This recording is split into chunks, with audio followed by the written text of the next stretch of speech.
What is up guys, Wolfgang here. So today I want to talk about the Creative Labs Pebble 3. So I've been using these for maybe about 2 months now, and well, I have some thoughts I want to share on these.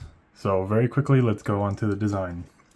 I'm not really a fan of the round look. I am definitely more of a squared look, as you have seen with my computer and my phone. I really do prefer the squared, straight edges look. However, these, well, let's just say the sound quality compensates for their looks, at least for me. You may like them more than me, and that's totally up to you if you like them or not. It also has a bronze-ish look to it, or gold if you want to go with that. Definitely doesn't look bad, that's for sure. It's just not my preference of look. Now it does have a knob to turn it on, as you can see the blue light right now. And well, this knob is to adjust the volume from there on. And when you want to turn it off, you just push it all the way to the left and you can hear a really satisfying click. And that means it's turned off and will not output audio and does not appear as a device on your computer or whatever you have it connected to, which is a plus, which I'll talk about in a bit. Now then, as I said, although the design is not my favorite, the audio quality that these things output is amazingly good and can easily beat probably something like 90% of USB computer speakers, as they really output really good sound. They're definitely not a flat EQ. I'd say it's perhaps a little bit of a V curve, which means that the low end and the high end are a bit emphasized. But I wouldn't say it drowns out the mids, which is a huge plus, as most speakers, most headphones, most earbuds with a V curve always drown out the mids, which just makes it really muddy and you don't really hear the voices as well. Now, the speakers themselves do have a bit of a resonance chamber inside them, which is a good plus for the round aesthetic. And well, here you can actually, like if you tap on it, you can feel that it's kind of hollow. And so it's definitely great for the bass, for the low end. It makes it sound amazing. And now, the main speaker where the volume knob is also gives you a few options down here. I don't know if you can really see them well here. So it allows you to either set it to A or H. I'm not exactly sure what the difference on these two is. I've tested between them and I just don't really hear a difference. Perhaps I should have read the manual, but manual.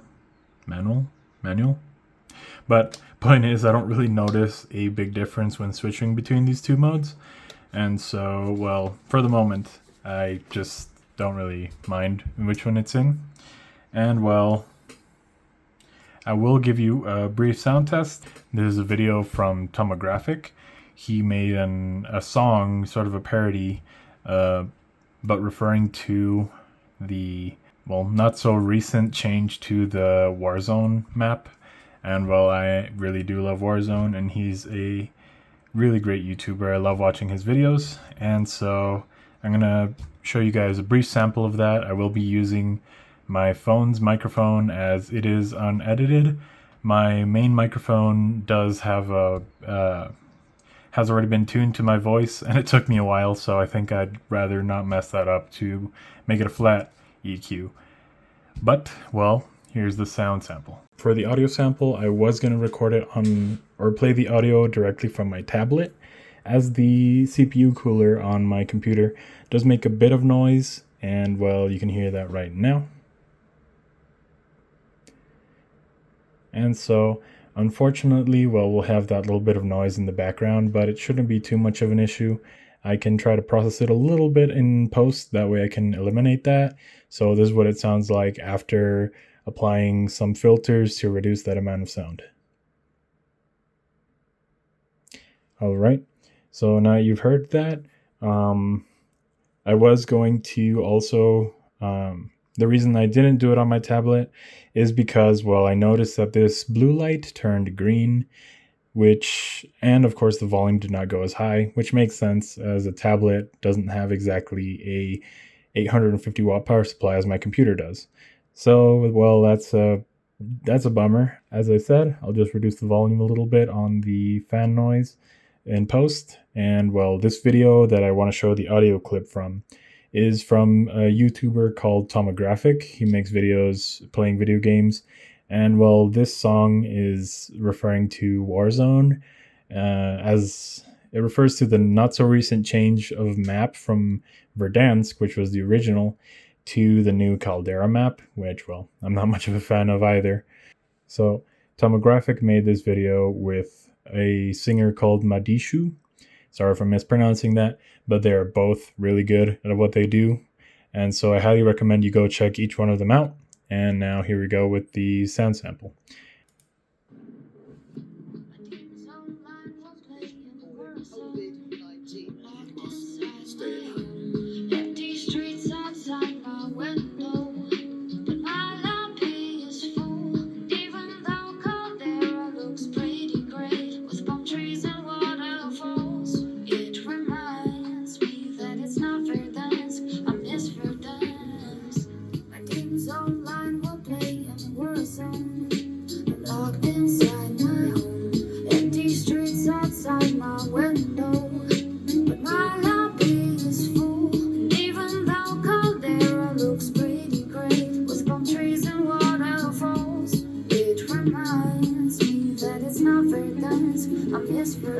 Dear friends, do you remember modern Warzone before Vanguard and Cold War when the DMR was broken? Well, now the world is too, but there's this game I find some hope in. See.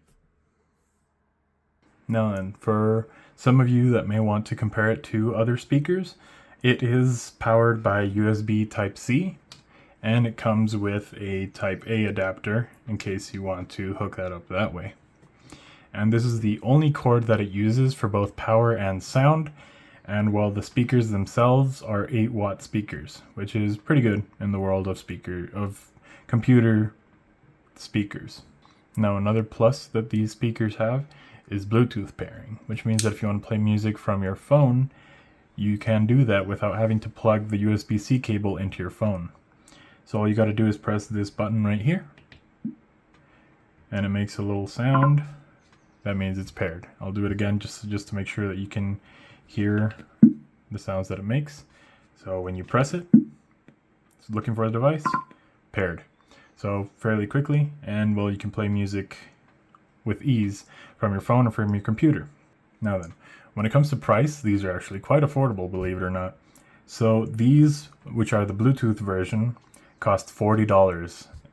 I bought them at Micro Center at that price, and I do not regret buying it because these speakers have been really, really, really good.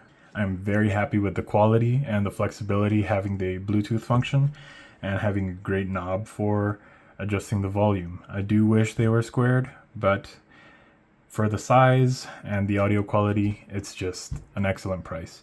You can buy these same speakers, except that without Bluetooth, for about $30. That varies a little bit, but I do recommend both versions. I would say just save $10 more and get the Bluetooth version, because honestly, having that flexibility, even if you don't use it often, is great to have. So for the TLDW, these speakers are great. I don't really prefer their design, but their audio quality is amazing and they're quite affordable. Now, thank you very much for watching, guys. If you have any questions, leave them in the comments. If you enjoyed the video, hit the like button. And if you don't want to miss out on future videos, hit the subscribe button and the bell icon so you get notified. Thank you very much for watching, guys. Have a good day.